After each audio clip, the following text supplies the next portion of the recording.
Welcome back to the show, everybody. Check out these headlines here. We got FTX 2.0. What in the world is going on? Hong Kong and retail investors will get into it. Hinman emails, ripple effects of the SEC's approach to crypto. Digital yuan in the securities market, they're out in front, ladies and gentlemen, and we should be concerned. CBDC proliferation, possibly overnight. You're going to want to know about it. And the big four, we're talking about Deloitte. When will we see digital asset adoption? They're going to tell us. XRP's ready for institutional adoption. We got more on that. And ACI plus Swift plus Ripple plus roll that beautiful intro.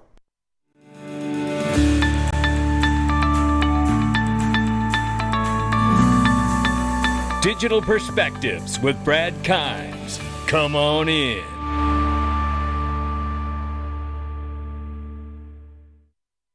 Welcome back to the show, everybody. You can follow us on Twitter and YouTube for exclusive content. Right now, it's $1.19 trillion market cap for crypto. The market is up 1.1%.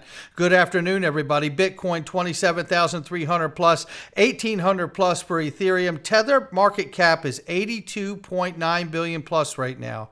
XRP is still 46 cents, and it's up 9.5% on the 7-day, ladies and gentlemen. We'll take it. Waiting for a judgment, summary judgment ruling, or a settlement.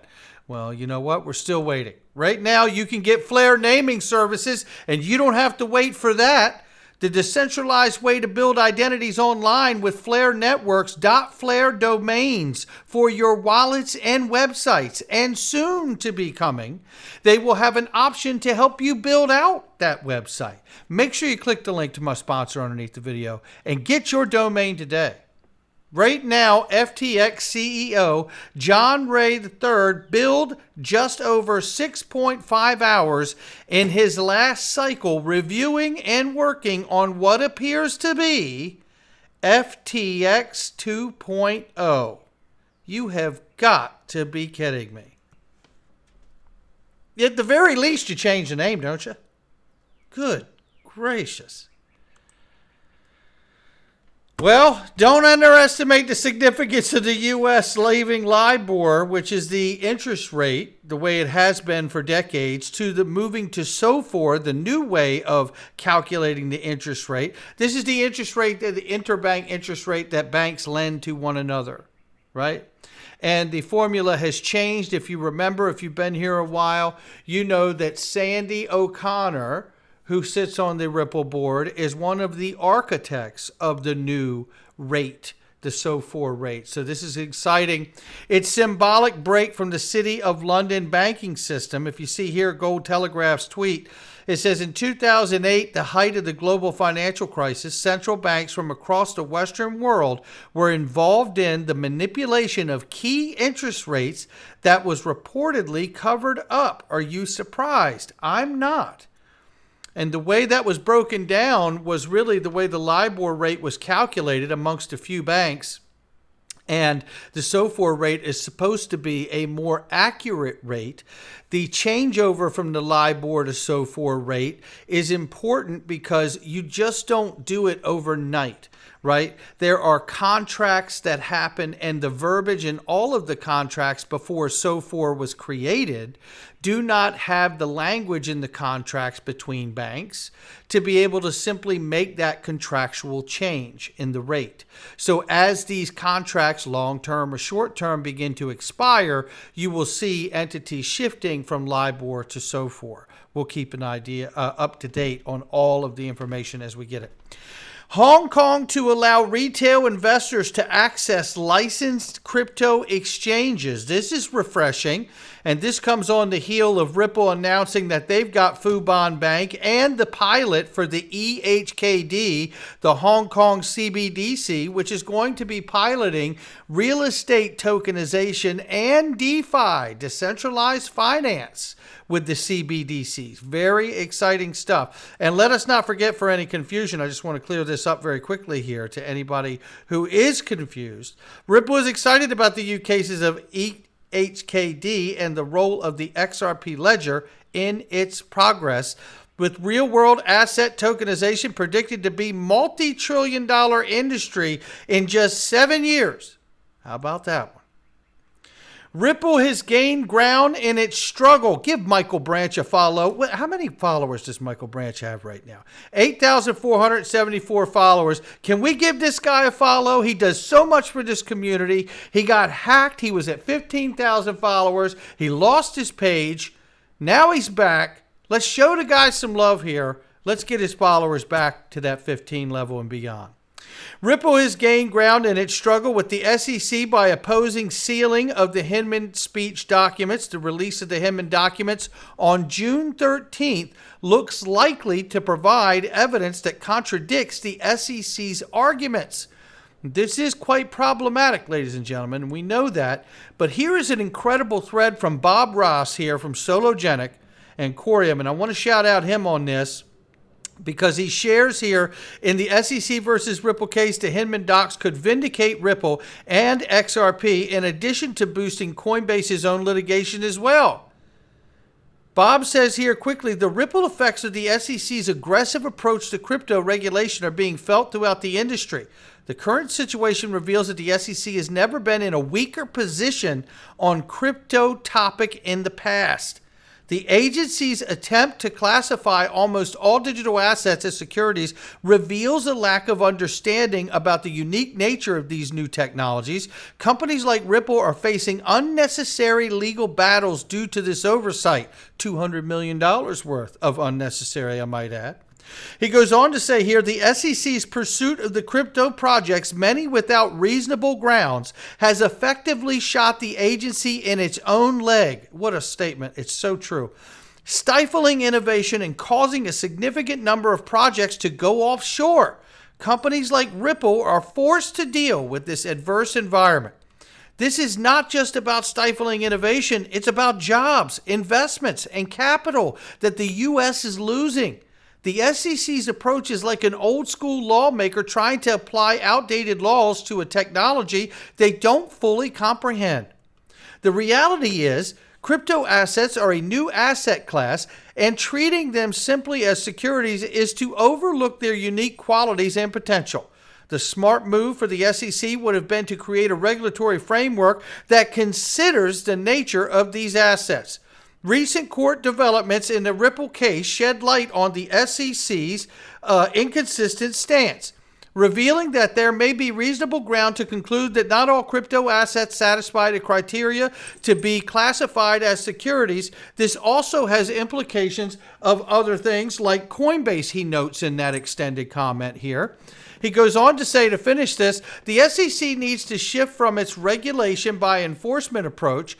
It's time to embrace the regulatory framework that encourages innovation while protecting investors. If the SEC continues its approach, it will risk further damaging its reputation and the U.S.'s position in the global crypto market. So well said. Shout out to Bob Ross from Sologenic. Give him a follow.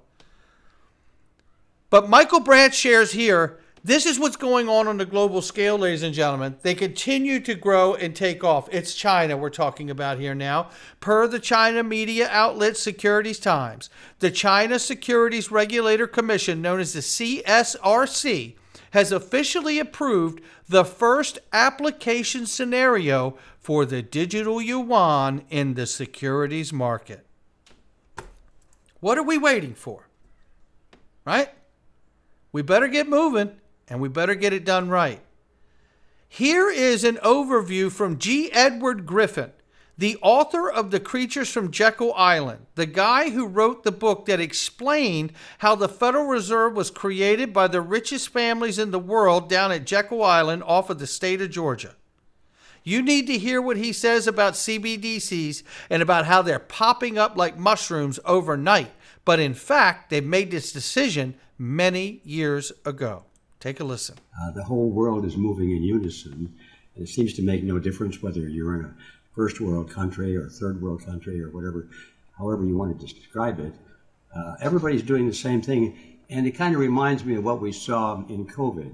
Like overnight, it seems like every country in the world was doing masking mandates, and the same language was being used or why they're doing it. And it all happened within a few days. And it was like going out to your lawn the morning after a rain and seeing that the lawn is covered with mushrooms. They all came up at the same time. And the day before, why, none of them were there. And it's kind of, I remember seeing this as a boy thinking, where did those mushrooms come from? I didn't see them all year. And all of a sudden, here they are, and the whole lawn is covered with mushrooms. The reason I mention it is because it's sort of like that. We see the whole world covered with this mushrooming message. In this case, we're talking about central bank digital currencies all at once. And the significance of that is that those mushroom spores were always there, or they have been there for a long time. We just didn't know it. And I think the significance, the real hardcore significance of this fact is that we have to realize this banking fraternity is truly a fraternity or an industry or a cabal or whatever you want to call it, depending on your mood. It's truly global, and they do work together in a highly coordinated fashion. So nothing is by accident. And these decisions that are being implemented today were made decades ago. And the plans have been in process for a long time. The spores for the mushroom, in other words, have been in place for a long time. And now the signal has been given, let's bring it up to the surface so everybody can see it. And now we call it a crisis. But in fact, the crisis started decades ago it started pretty much with the formation of central banks. When you combine central banks, which are essentially private banking institutions, you go into partnership between a private banking institution and the government, which has the power coercion of law. You've got a creature there that is a pretty dangerous creature, because you've got people who are controlling the money supply. And that means they control just about everything, because if you have the ability, the legal authority to create money out of literally nothing except a promise to pay it back, but you can create any amount of money that you want, and with that huge flow of cash, you're able to buy up politicians. And you just buy them up. And most of them, unfortunately, I have to say, most of them are for sale or for rent or for lease. And so we come to the amazing conclusion that for a long time we've been living in a system where, although the mushrooms were not on the surface, they were not far from the surface, and that the field of mushrooms looks like this. It's that the world is now in the hands of the banking institutions, and instead of governments regulating the banks are now regulating the governments. What a statement. What a statement right there. And I tell you, I think it speaks to the moment that we're in. And I have to believe that while we're watching the progress here of China and what they're doing and being a leader so far in the digital asset revolution with CBDC development, I have to keep in mind, when I think of these things, that, there has to be two in order to play along. If you're talking about bank to bank, country to country, there has to be two. Bob Way's told us that. But once you have two, the rest of the world must follow, because the savings and efficiency that comes from that will force everyone else to get in the game. So understanding that the CBDC proliferation, and we see the development, the pilots and all of these things, but we better be careful that we don't wake up one day and they're here in a much bigger way than we understand today. And I do believe that runs a risk of taking place, whether it's the G7 or G20 broadly, because I could see a morning where we wake up and there's mushrooms everywhere.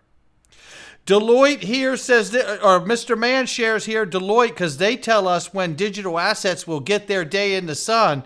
And I tell you what, Deloitte, if you remember, is one of the big four accounting firms. They know exactly what's coming when it comes to digital assets, and he's about to tell us. Of the exchange marketplace in such a way that allows us to have quicker settlement and all the benefits that come along with that? I strongly believe we do. So you're talking about the number of forces that are actually happening in parallel. So US side, unrelated to digital asset, we have the accelerated settlement that's in flight when we're waiting for some guidance from the regulators in terms of when is the go live date for that. And in there, we're moving from a T2 to a T1 execution.